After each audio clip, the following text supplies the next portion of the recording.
Hello नमस्कार दोस्तों, स्वागत है आप सभी का हमारे यूट्यूब चैनल राघव फार्मा में। दोस्तों क्या हाल है आप लोगों के? उम्मीद करते हैं बढ़िया ही होंगे सभी लोग। दोस्तों आज हम लोग नेक्स्ट टॉपिक लाए हैं अपने subject instrumental method of analysis की फर्स्ट यूनिट का सेकेंड चैप्टर है दोस्तों, फ्लोरोमेट्री। दोस्तों उम्मीद करते हैं आपको फर्स्ट चैप्टर अच्छा लगा होगा और समझ में भी आया होगा। दोस्तों तो आइए अपने बढ़ते हैं नेक्स्ट चैप्टर फ्लोरोमेट्री की तरफ। ठीक है दोस्तों, ये कोई ज़्यादा बड़ा टॉपिक नहीं है दोस्तों। ठीक है, ये सिंपल ही टॉपिक है। इसमें बस कुछ वर्ड हैं जिनको हमें समझना है, जिनकी डेफिनेशन को समझना है दोस्तों। जैसे इसमें हमारे कुछ वर्ड आते हैं, फ्लोरोसेंस है, फॉस्फोरेंस है दोस्तों, सिंगलेट आपका आएगा, ग्राउंड स्टेज है, आपकी डबल स्टेज है, ट्रिपलेट है। बस ये कुछ आपके वर्ड आएंगे दोस्तों जिन्हें हमें समझना होगा, जिनकी डेफिनेशंस 2 नंबर के क्वेश्चन मोस्टली इनसे बनते हैं। और दोस्तों इसका इंस्ट्रूमेंटेशन जो है वो आपका लगभग पूरा सेम होता है यूवी विजुअल स्पेक्ट्रोस्कोपी के इंस्ट्रूमेंटेशन से, जिसकी वीडियो की जो लिंक है दोस्तों वो आपको डिस्क्रिप्शन बॉक्स में मिल जाएगी। तो आइए आखिर हम इन वर्डों के मतलब को जानते हैं कि इस वर्डों का मतलब क्या होता है। तो दोस्तों पहला वर्ड आता है हमारा फ्लोरोसेंस। ठीक है दोस्तों, फ्लोरोसेंस क्या होता है? When a beam of light is incident on certain substances, they emit visible light on radiations. This phenomena is known as fluorescence, and the substance showing this phenomena are called fluorescent substances. मतलब दोस्तों कि कुछ हमारे ऐसे substances होते हैं जो light, जब उनके ऊपर लाइट डाली जाती है दोस्तों, तो वो लाइट को एब्जॉर्ब करके वापस आपको भेजते हैं, एमिट कर देते हैं, जिस लाइट को हम लोग देख सकते हैं। ऐसे जो आपके सब्सटेंसेस होते हैं उन्हें दोस्तों कहते हैं फ्लोरोसेंट सब्सटेंसेस, और जो इस पूरी प्रोसेस को बोलते हैं दोस्तों फ्लोरोसेंस। मतलब कि दोस्तों जैसे हमारा ये एक, सपोज कीजिए हमारा एक सब्सटेंस है, जैसे ही हमने इस पर लाइट को, हम लोगों ने जैसे ही इस पर लाइट को आपका डाला है, तो लाइट क्या हुआ, इस सब्सटेंस ने पहले उस लाइट को एब्जॉर्ब किया एंड देन कुछ ही समय में, कुछ ही नैनो सेकेंड में तुरंत उसको वापस कर दिया। तो दोस्तों इस प्रोसेस को बोलते हैं फ्लोरोसेंस। ठीक है दोस्तों, फिर हमारा नेक्स्ट आता है फॉस्फोरेंस। फॉस्फोरेंस दोस्तों क्या होता है? कुछ इससे मिलता जुलता ही दोस्तों पदार्थ होता है। बस इसमें दोस्तों क्या होता है, when a beam of light is incident on certain substances, they emit light continuously even after the incident light is cut off. ठीक, this type of delayed fluorescence is called phosphorescence.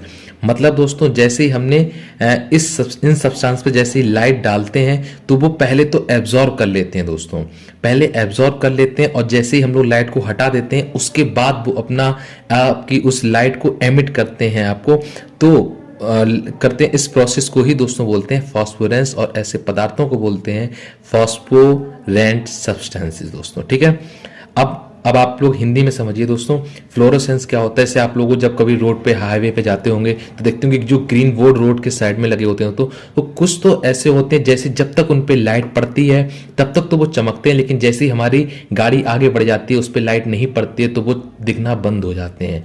ये ऐसे कुछ सब्सटेंसेस दोस्तों होते हैं, वो होते हैं फ्लोरोसेंस दोस्तों। ठीक है, जैसा आप स्क्रीन पे देख सकते हैं कि ये देखिए आप डायग्राम बन के आ रहा है, ये होता है फ्लोरोसेंस वाले सब्सटेंसेस दोस्तों। ठीक है, अब दोस्तों जो फास्फोरेंस होते हैं वो क्या होते हैं?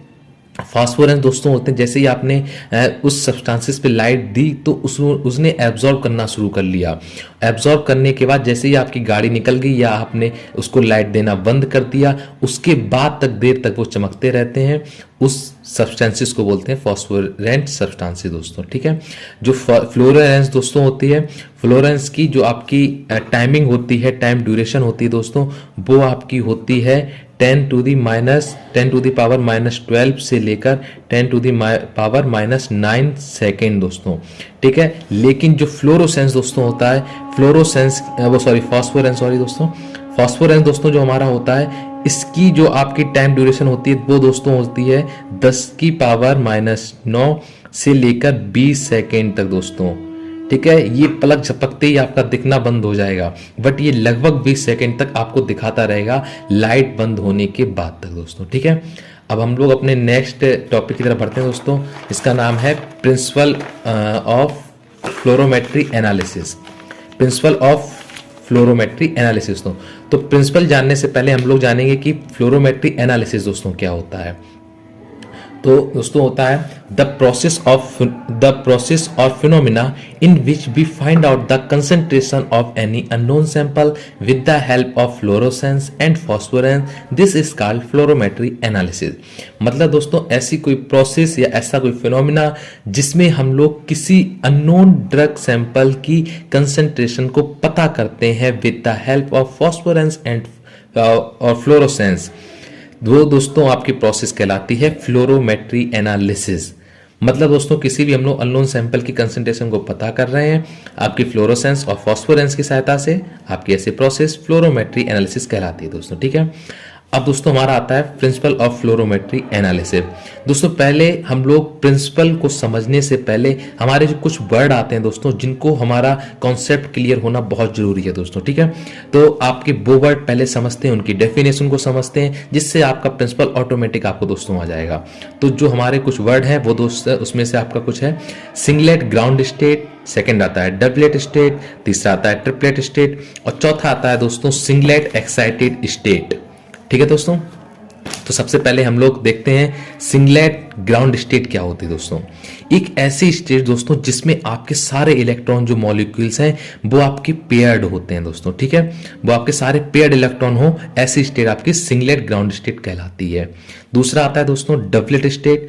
डबलेट स्टेट क्या होती है? ऐसा दोस्तों ऐसी स्टेट जिसमें हमारे जो इलेक्ट्रॉन है वो अनपेयर्ड स्टेट में आपके प्रेजेंट हो, वो आपकी स्टेट डबलेट स्टेट कहलाती है दोस्तों। ठीक है, तीसरी आपकी आती है दोस्तों आपकी ट्रिपलेट स्टेट। ट्रिपलेट स्टेट में दोस्तों क्या होता है कि ऐसी स्टेट जिसमें आपके अनपेयर्ड इलेक्ट्रॉन प्रेजेंट हो, लेकिन जो उनका स्पिन है, जो उनका घुमाव है, वो आपका सेम डायरेक्शन में हो दोस्तों। ठीक है, अगर आपका सेम डायरेक्शन में अनपेयर्ड इलेक्ट्रॉन है तो ऐसी स्टेट आपकी है वो ट्रिपलेट स्टेट दोस्तों कहलाती है। ठीक है, फिर हम लोग की लास्ट स्टेज आती है दोस्तों सिंगलेट एक्साइटेड स्टेट। इस स्टेट में दोस्तों क्या होता है? ऐसी स्टेट जिसमें आपके इलेक्ट्रॉन है जो अनपेयर्ड है, लेकिन वो आपके अपोजिट डायरेक्शन में स्पिन हो रहे हो, ऐसे आपके जो ऐसी आपकी स्टेट होती है उसे बोलते हैं सिंगलेट एक्साइटेड स्टेट दोस्तों। ठीक है, ये दोस्तों हमारा डायग्राम है जिसके द्वारा हम लोग समझेंगे कैसे कैसे कौन सी स्टेट कहाँ पे किस काम के रूप में ली जाती है। जैसे दोस्तों ये हमारी आती है सिंगलेट एक्साइटेड स्टेट। ठीक है, ये दोस्तों चौथा वाला है, ये आती है सिंगलेट ग्राउंड स्टेट जो हमारा फर्स्ट पॉइंट था, और ये हमारी आपकी आती है ट्रिपलेट स्टेट दोस्तों।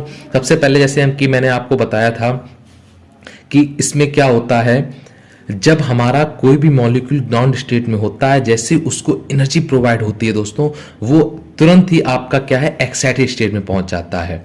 अब कुछ एक्साइटेड स्टेट में पहुंच जाते हैं दोस्तों, कुछ क्या होते हैं आपके ग्राउंड स्टेज में ही रह जाते हैं।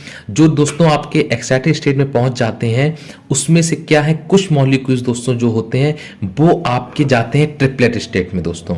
ठीक है, ट्रिपलेट स्टेट में जाएंगे, उसके बाद ही आपके वो आते हैं वापस अपनी ग्राउंड स्टेज में दोस्तों। ठीक है, तो दोस्तों जो मॉलिक्यूल्स हमारे ट्रिपलेट स्टेज में जाते हैं वो प्रोसेस कहलाती है दोस्तों हमारी फॉस्फोरेंस, जिसकी मैंने आपको टाइम ड्यूरेशन बताई थी, जिसकी होती है आपकी टाइम ड्यूरेशन 10⁻⁻⁹ से लेकर 20 सेकेंड दोस्तों। और जो डायरेक्ट हमारे दोस्तों ग्राउंड स्टेज से मॉलिक्यूल्स जाकर के एक्साइटेड स्टेट में जाकर के वापस ग्राउंड स्टेज में आ जाते हैं, ये प्रोसेस कहलाती है फ्लोरोसेंस दोस्तों, जिसकी टाइम ड्यूरेशन होती है 10⁻⁻12 से लेकर 10⁻⁹ सेकेंड दोस्तों।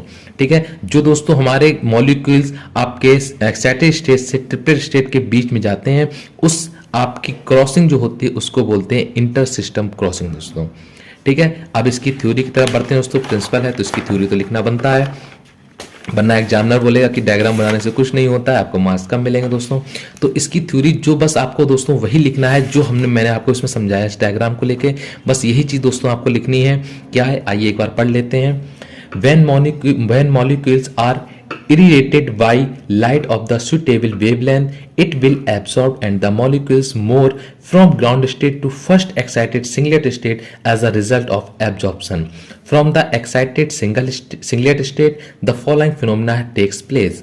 Due to instability of excited singlet state, the excited molecules will return to the ground state by collisional deactivation without emitting any radiation. ठीक है दोस्तों, फिर आता है next point, the molecules in excited singlet state में emit radiations as ultraviolet और visual light photon, जिसे दोस्तों बोलते हैं फ्लोरोसेंस। ठीक है, फिर आता है नेक्स्ट पॉइंट दोस्तों, the molecules with relatively stable excited state में undergo transition to a metastable triplet state and after some time return to ground state by emission of an ultraviolet or visual photon, जैसे जो होता है आपका फॉस्फोरेंस के द्वारा दोस्तों। फिर आता है आपका last point, the process of crossing from a singlet state to a triplet state is called as inter system crossing दोस्तों। ठीक है दोस्तों, अब हमारा एक मेन टॉपिक दोस्तों इसमें आता है फैक्टर अफेक्टिंग ऑफ फ्लोरोसेंस दोस्तों, कि आखिर हमारे जो फ्लोरोसेंस को ऐसे कौन कौन से फैक्टर हैं जो अफेक्ट करते हैं दोस्तों। ठीक है, तो आइए देखते हैं कुछ हमारे ऐसे कौन कौन से फैक्टर होते हैं दोस्तों। पहला होता है कंसंट्रेशन दोस्तों। ठीक है, इसकी थ्योरी दोस्तों बहुत सरल है, आप लोगों को बिल्कुल याद करने की जरूरत नहीं है, केवल बस आप जितना मैंने लिखा हुआ इतना केवल देख लीजिए, इतना याद रखिए, थ्योरी ऑटोमेटिक आपको याद हो जाएगी दोस्तों। इसी की गारंटी मैं लेता हूं दोस्तों। कैसे, देखिए, जैसे पहला पॉइंट आता है दोस्तों, concentration is inversely proportional to the fluorescence दोस्तों।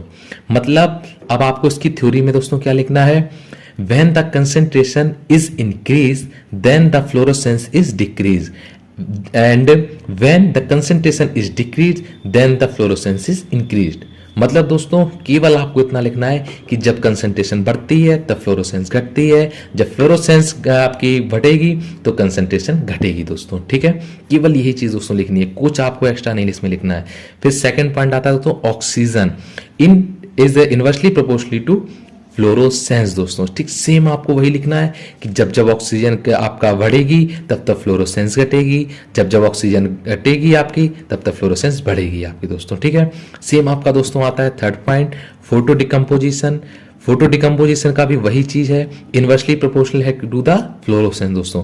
जब जब फोटो डिकम्पोजिशन बढ़ेगा फ्लोरोसेंस घटेगी, जब जब फोटो डिकम्पोजिशन घटेगा फ्लोरोसेंस बढ़ेगी दोस्तों। सेम टेम्परेचर का सीन है दोस्तों, temperature is inversely proportional to the fluorescence. Same चीज दोस्तों, 4 पॉइंट आपके ऑटोमेटिक हो जाएंगे।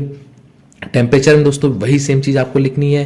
फिर आता है आपका पीएच, जैसे एग्जांपल के तौर पे ले लेते हैं दोस्तों हम लोग फिनॉल। जब फिनॉल दोस्तों एसिडिक मीडियम में होता है तब वो नॉन एनिक की तरह काम करता है, जिसमें आपकी फ्लोरोसेंस बढ़ती है, इंक्रीज होती है दोस्तों। ठीक है, जब दोस्तों आपका फिनॉल न्यूट्रल होगा या बेसिक होगा तो इन दोनों में जो है आपकी उसकी जो फॉर्म है वो आयनिक फॉर्म में होगी दोस्तों, जिससे क्या है उसका फ्लोरोसेंस घटा होगा दोस्तों। ठीक है, बस आपको यही पॉइंट फैक्टर फैक्टिंग लिखनी है। आपको इतने से ही आपके लगभग मान चलिए 2 पेज या लेके 1.5 पेज आपका आराम से भर जाएगा दोस्तों, और कोई इस चीज को गलत नहीं कर सकता है दोस्तों। ये आपके बिल्कुल लीगली हैं दोस्तों।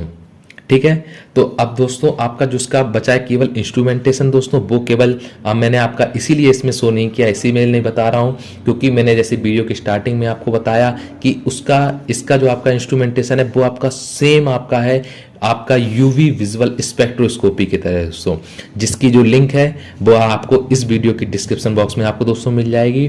ठीक है, बाकी दोस्तों उम्मीद करते हैं कि आपका फ्लोरोमेट्री का आपका टॉपिक भी आपको समझ में आया होगा। और दोस्तों आज हमारी फर्स्ट यूनिट कंप्लीट होती है, बहुत ही जल्द आपको सेकंड यूनिट की वीडियो दोस्तों आपको जल्दी आपको यूट्यूब पे मिल जाएगी। आराम से जल्दी आप लोग नोट्स बना लीजिए, उसको समझ लीजिए, पढ़ लीजिए दोस्तों। अगर आप नोट्स बनाने का आपके पास टाइम नहीं है कोई बात नहीं, आप एक बार बस इसको थोड़ा सा अपने हैंड राइटिंग में लिख करके आप समझ लीजिए टॉपिक को, बस दोस्तों। बाकी इसमें कोई दिक्कत नहीं है, आप आराम से याद कर सकते हैं। ठीक है दोस्तों, उम्मीद करते हैं आपको वीडियो अच्छी लगी होगी दोस्तों। चैनल को सब्सक्राइब कीजिएगा, वीडियोस को लाइक कीजिए, शेयर कीजिए अपने दोस्तों को, उनको भी ताकि पढ़ने में आसानी हो सके, उनके टॉपिक क्लियर हो सके दोस्तों। थैंक यू सो मच दोस्तों, मिलते हैं नेक्स्ट वीडियो में।